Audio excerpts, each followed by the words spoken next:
حضرت ابو ہریرہ رضی اللہ تعالیٰ عنہ سے مروی حضور کا یہ فرمان بھی سنیے جو صحیح بخاری مسلم میں ہے، من صام رمضان ایمانا و احتسابا غفر له ما تقدم من ذنبہ، جو محاسبہ نفس کے ساتھ اور ایمان کے ساتھ روزے رکھتا ہے اللہ تعالیٰ اس کے پچھلے سارے گناہ معاف فرما دیتا، اس کے دامن پہ گناہ کا ایک دھبا بھی باقی نہیں رہتا۔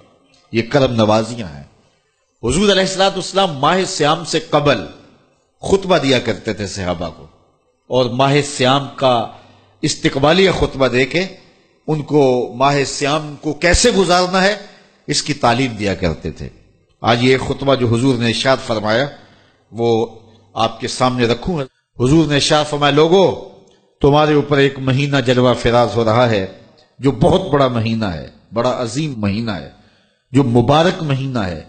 وہ ایسا مہینہ ہے جس کے دامن میں ایک رات ایسی ہے جو 1000 مہینے سے بہتر ہے۔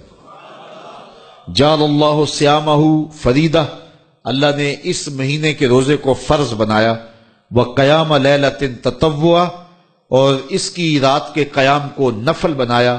من تقرب فیہ بخصلۃ من الخیر کان کمن ادى فریدۃ فیما سواہ، اور جس نے کوئی اس مہینے میں بھلائی کی تو وہ ایسے ہے کہ جس طرح اس نے فریضہ ادا کیا۔ اگر کسی نے نفل ادا کیا تو ایسے ہے جس طرح اس نے فرض ادا کیا۔ ومن ادى فریدۃ فیہ کان کمن ادى 70 فریدۃ فیما سواہ، اور جس نے اس مہینے میں ایک فرض ادا کیا اللہ تعالیٰ اس کو 70 فرضوں کا ثواب عطا کرے۔ وہ ایسا ہے جس طرح اس نے 70 فرائض ادا کیے۔ وہو شہر الصبر، وہ صبر کا مہینہ ہے۔ والصبر ثوابہ الجنہ، اور صبر کا ثواب جنت ہے۔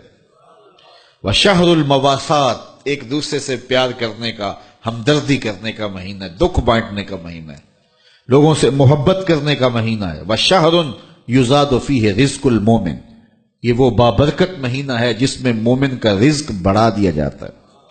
من فطر فیہ صائمہ، جس نے اس مہینے کے اندر افطار کروایا کسی شخص کو، روزہ دار کو، کان لہ مغفرۃ لذنوبہ، اللہ تعالیٰ اس کے گناہ معاف فرما دے گا اور اس کو جہنم کی آگ سے آزاد کر دے گا۔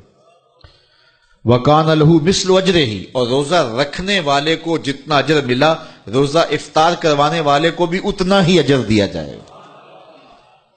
من غیر ان ینتقص من اجرہ شیئا، روزہ رکھنے والے کے اجر میں کسی کمی کے بغیر، اس کے اجر میں بھی کوئی کمی نہیں ہوگی، اور روزہ افطار کرانے والوں کو بھی پورا پورا اجر دے دیا جائے۔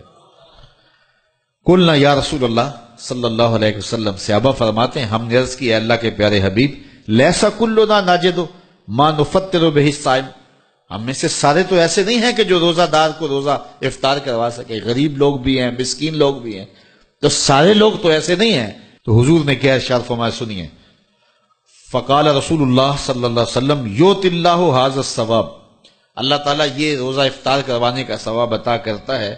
من فطر صائما، جو کسی کو افطار کروائے، علی مذقۃ لبن، دودھ کے ایک گھونٹ سے، او تمرۃ، یا ایک کھجور سے، او شربۃ من ماء، یا پانی کے ایک گھونٹ سے۔ لازمی نہیں ہے کہ بہت سموسے پکوڑے بہت کچھ پڑے ہوئے ہوں اور بڑی فرنیاں شرنیاں ہوں، نہیں، اگر صرف ایک گھونٹ پانی کا پلا دیا، ایک لسی کا گھونٹ پلا دیا، ایک کھجور کھلا دی، تو حضور نے ارشاد فرمایا اللہ اس کو بھی پورا روزہ افطار کرنے کا ثواب عطا فرمائے۔ اور آگے فرمایا واشبع صائمن، اور جس نے شراب ہو کے کھلایا، اس کو صحیح پوری فل افطاری کروائی، تو اس کا اجر کیا، سقاہ اللہ من حوضی شربۃ لا یظمأ حتی یدخل الجنہ، حضور فرمایا اللہ اس کو حوض کوثر سے جام پلائے گا یہاں تک کہ وہ جنت میں داخل ہو جائے گا، اور جنت میں داخل ہونے تک 50,000 سال کا دن ہوگا، اس کو دوبارہ پیاس بھی نہیں لگے گی۔ جب جام کوثر مل گیا، جس نے ایک گھونٹ میں پی لیا، اس کو پھر پورا حشر کا دن پیاس نہیں لگے گی۔ وَهُوَ شَهْرٌ أَوَّلُهُ رَحْمَةٌ، فرمایا یہ وہ مہینہ ہے جس کا پہلا عشرہ رحمت ہے۔ وَأَوْسَطُهُ مَغْفِرَةٌ، اور جس کا درمیان والا حصہ مغفرت ہے۔ وَآخِرُهُ عِتْقٌ مِّنَ النَّارِ، اور آخری عشرہ جہنم سے آزادی کا پروانہ ہے۔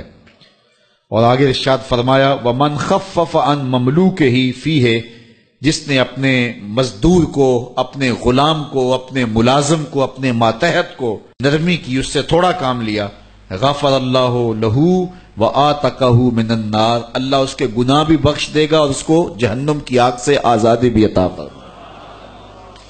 تو یہ وہ بابرکت مہینہ ہے جو اللہ کی رحمتوں اور کرم نوازیوں کا نور ہے۔